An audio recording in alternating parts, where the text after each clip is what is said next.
कई दिनों के बाद राष्ट्रपति पुतिन ने अमेरिका, यूरोप और नेटो को सीधे सीधे युद्ध की धमकी दे दी है। पुतिन ने दो टूक कहा है कि अगर किसी को लगता है कि रूस कागजी शेर है तो वो जंग के मैदान में दो दो हाथ करके देख ले। पुतिन ने साफ कहा कि अगर ट्रंप ने टॉमहॉक मिसाइलें यूक्रेन को दी तो फिर अमेरिका को रूस से सीधी जंग करनी पड़ेगी। और पुतिन के इस धमकी के बाद जबरदस्त परमाणु जंग का खतरा अब और बढ़ गया है।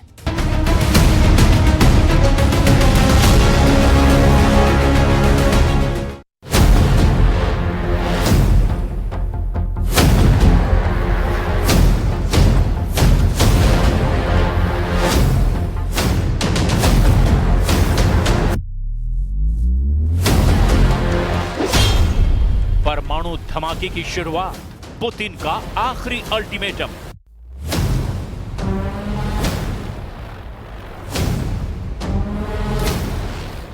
अभी तक यही लग रहा था कि पिछले 9 महीने से राष्ट्रपति ट्रंप रूस यूक्रेन जंग के बाजीगर बने हुए हैं।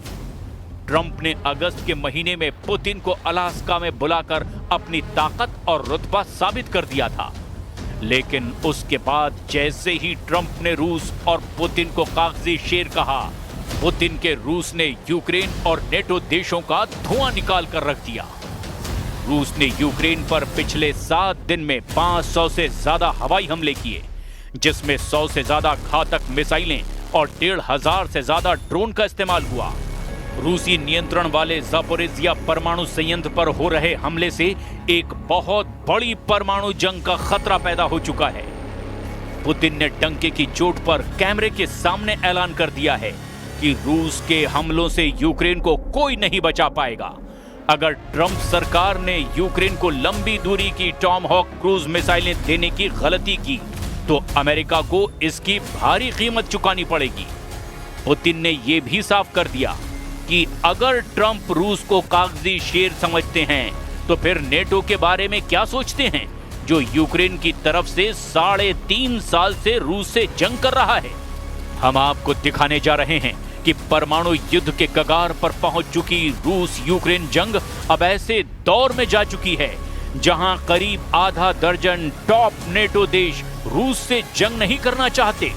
यहां तक कि अब ट्रंप भी पुतिन के तीखे तेवरों को देखते हुए फिर से यूक्रेन के खिलाफ पलटी मारने को तैयार हो रहे हैं।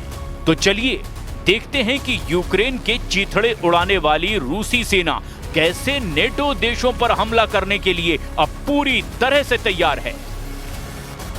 उसके बाद से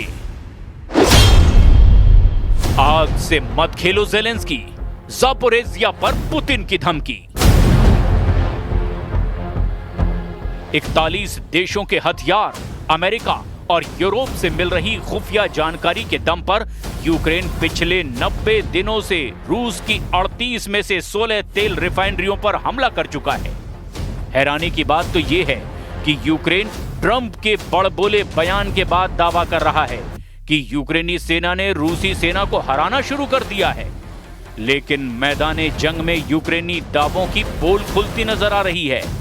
30 दिन में ही यूक्रेन के 447 वर्ग किलोमीटर इलाके पर रूसी सेना कब्जा कर चुकी है, जबकि दूसरी तरफ रूस के कब्जे वाले ज़ापोरिज़िया परमाणु संयंत्र पर हो रहे हमलों को लेकर अब पुतिन ने ज़ेलेंस्की और ट्रंप दोनों को खुली धमकी दी है कि अगर ज़ापोरिज़िया परमाणु संयंत्र में धमाका हुआ तो रूस अपने एक भी दुश्मन को नहीं छोड़ेगा। रूसी राष्ट्रपति व्लादिमीर पुतिन ने यूक्रेन को चेतावनी दी कि वो रूस के कब्जे वाले ज़ापोरिज़िया परमाणु संयंत्र के पास हमला करके एक खतरनाक खेल खेल रहा है और सीधी धमकी दी है कि मॉस्को यूक्रेन द्वारा नियंत्रित परमाणु संयंत्रों पर जवाबी कार्रवाई कर सकता है। हम आपको ये भी बता दें कि ज़ापोरिज़िया एटमी संयंत्र, जो यूरोप का सबसे बड़ा परमाणु ऊर्जा संयंत्र है, ये 1 सप्ताह से ज्यादा समय से बाहरी बिजली स्रोतों से कटा हुआ है और इसे आपातकालीन डीजल जनरेटरों के द्वारा ठंडा किया जा रहा है, जिसे लंबे समय तक संचालन के लिए डिजाइन नहीं किया गया था। अगर इसमें धमाका हुआ तो यूक्रेन से लेकर रूस के कई हिस्सों में परमाणु तबाही आ जाएगी। वहीं यूक्रेनी विदेश मंत्री एंड्री सिबिहा ने कहा कि रूस ने जानबूझकर बाहरी बिजली आपूर्ति बाधित की क्योंकि वो स्टेशन को अपने ग्रिड से जोड़ने की तैयारी कर रहा था। कौन है कागज का शेर, रूस या नेटो? ऐसा लगता है कि राष्ट्रपति ट्रंप जानबूझकर रूस यूक्रेन युद्ध को भड़का रहे हैं। जब से ट्रंप ने पुतिन के रूस को कागजी शेर कहा है, उसके बाद से रूस ने यूक्रेनी शहरों के चीथड़े उड़ाकर रख दिए हैं। अब तक यूक्रेन के 27% से ज्यादा इलाके पर रूस कब्जा कर चुका है। यूक्रेन के जापोरेजिया, खेरसोन, लुहांस्क, खार्किव पर रूस का कब्जा लगभग हो चुका है। हारते और हाँफते यूक्रेन के सामने अब बस एक ही रास्ता बचा है कि अगर यूरोपीय देश रूस पर हमला कर दें तो यूक्रेन की हार लंबे वक्त के लिए टल सकती है। इधर राष्ट्रपति पुतिन ने ट्रंप और नेटो दोनों को बड़ी जंग की धमकी दी है। रूस के राष्ट्रपति व्लादिमीर पुतिन ने काला सागर रिसोर्ट सोची में अंतर्राष्ट्रीय विदेश नीति विशेषज्ञों के एक मंच पर अमेरिका को खुली धमकी दी है। पुतिन ने अमेरिका को सीधे धमकी देते हुए कहा कि अगर अमेरिका यूक्रेन को टॉमहॉक क्रूज मिसाइलें देता है तो रूस अमेरिका के रिश्तों के लिए बड़ा झटका होगा। लेकिन अमेरिका की टॉमहॉक मिसाइल युद्ध के मैदान पर कुछ भी नहीं बदल पाएगी।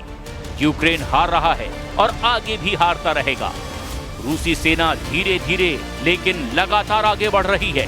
पुतिन ने कहा कि टॉमहॉक मिसाइलें रूस को नुकसान पहुंचा सकती हैं, लेकिन रूसी वायु रक्षा जल्द ही इसका जवाब ढूंढ लेगी। Tomahawks harm us? They can. We'll be shooting them down and improving our air defense systems. Несет ли это ущерб нашим? Will this damage our relations with the US, which are now seeing some light at the end of the tunnel? Of course it will. Конечно, нанесет. But how could it be otherwise? Using Tomahawks without the direct participation of American military personnel is impossible. रूस के काला सागर में मौजूद resort सोची में विदेश नीति विशेषज्ञों के एक मंच पर बोलते हुए पुतिन ने मजाक में कहा, मैं अब ऐसा नहीं करूंगा। फ्रांस, डेनमार्क, कोपेनहेगन, लिस्बन, जहां भी वे यानी कि रूसी ड्रोन पहुंच सकते हैं, वो शायद अब नहीं जाएंगे। पुतिन ने दावा किया कि रूस यूक्रेन में नेटो गठबंधन से लड़ रहा है। वहीं इस दौरान पुतिन ने अमेरिकी राष्ट्रपति के उस बयान का भी मजाक उड़ाया जिसमें कहा गया कि रूस एक कागजी शेर है। पुतिन का दावा है कि ये देखते हुए कि हम पूरे नेटो समूह के साथ युद्ध में हैं और आगे बढ़ते भी जा रहे हैं, आत्मविश्वास से भरे हुए हैं, और फिर भी हमें कागजी शेर कहा जा रहा है, तो फिर नेटो क्या है? पुतिन ने डेनमार्क के ऊपर रूसी ड्रोन उड़ानों के हालिया आरोपों को नेटो के रक्षा खर्च बढ़ाने के लिए तनाव बढ़ाने वाले प्रयासों का हिस्सा बताया। पोलैंड, जर्मनी और फ्रांस सहित कम से कम 10 यूरोपीय देशों ने हाल के ही महीनों में रूस पर उनके क्षेत्रों में ड्रोन उड़ाने का आरोप लगाया है, जबकि यूरोपीय संघ ने अपने पूर्वी हिस्से को मजबूत करने के लिए ड्रोन दीवार पहल शुरू की है। The paper tiger thing, I have already told you that Russia has been fighting not with Ukraine and the Ukrainian armed forces, but with all the NATO countries for all these years. Но если мы воюем со Well, if we are fighting with the entire NATO bloc, we are moving, advancing, and we feel confident, and we are a paper tiger, then what is NATO itself? अब ऐसे हालात में Putin ने America और NATO के सामने दो विकल्प रखे हैं, या तो यूक्रेन को घातक मिसाइलें और हथियार मत दो, या फिर रूस से